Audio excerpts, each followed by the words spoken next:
हरियाणा के पूर्व गृह मंत्री अनिल विज के पिछली बार में मंडल विस्तार में नाराजगी कोई भुला नहीं रहा है। इस बार चुनाव जीतने के बाद से ही विज के मंत्री बनने की चर्चाएं तेज हो गई है।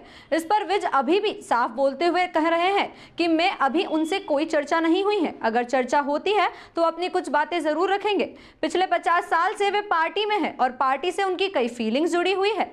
वहीं विज ने रतन टाटा के निधन पर शोक व्यक्त किया है। रतन टाटा का कल रात निधन हो गया, जिसके बाद से पूरे देश में शोक की लहर है। इसे लेकर हरियाणा के पूर्व गृह मंत्री अनिल विज ने कहा कि रतन टाटा जी का दुनिया से जाना एक बहुत बड़ा आघात है। उन्होंने इंडस्ट्रियलाइजेशन को एक नया मोड़ दिया है। सरकार की कठिनाइयों के समय में उन्होंने दिल खोल के सहयोग किया है। आज हर भारतवासी उनके जाने से आहत है। Byte VO second.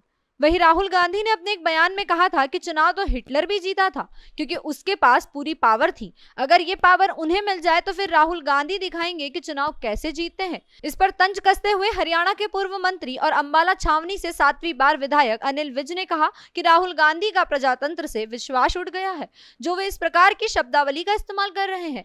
Rahul Gandhi इस बात का इशारा कर रहे हैं कि जिस तरह उनकी दादी ने इमरजेंसी लगाकर संविधान की धज्जियां उड़ाई थी, उनको मौका मिले तो वे भी ऐसे ही करेंगे। लेकिन यह 1974 वाली जनता नहीं है, यह 2024 की जनता है, जो सब जानती है। Byte VO 3। चुनावी परिणाम को लेकर आज कांग्रेस ने मीटिंग रखी है, जिसमें सुरजेवाला, सैलजा और हुड्डा सभी आएंगे। इसे लेकर पूर्व मंत्री अनिल विज ने कहा कि अच्छा है, रिव्यू मीटिंग करनी चाहिए। अगर रोना है तो सब इकट्ठे बैठकर रोएं, अकेले रो के क्या फायदा। चुनाव जीतने के बाद से भारी संख्या में लोग विज को बधाई देने पहुंच रहे हैं और जनता में विज के मुख्यमंत्री बनने की चर्चाएं शुरू हो गई है, जिसे लेकर विज ने कहा कि बहुत सी जनता आ रही है। मैंने आज तक पार्टी से कुछ नहीं मांगा, मैं तो घर पर भी रोटी मांग कर नहीं खाता, रोटी देते हैं तो खा लेता हूं।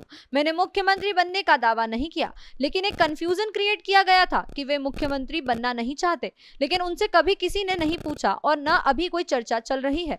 अगर कोई चर्चा होगी तो वे भी अपनी कई बातें रखेंगे। 50 साल से पार्टी में है और उनकी भी पार्टी से कुछ फीलिंग्स जुड़ी हुई है। रतन टाटा जी का इस दुनिया से जाना एक बहुत बड़ा आघात है। वो अच्छे इंडस्ट्रियलिस्ट भी थे। उन्होंने इंडस्ट्रियलाइजेशन को बढ़ाने के लिए बहुत कुछ किया है और वो अच्छे फिलॉन्थ्रोपिस्ट भी थे। सरकार की कठिनाई के समय में जब जब आई देश के सामने, उन्होंने दिल खोलकर सहयोग किया। आज हर भारतवासी उनके जाने से आहत है।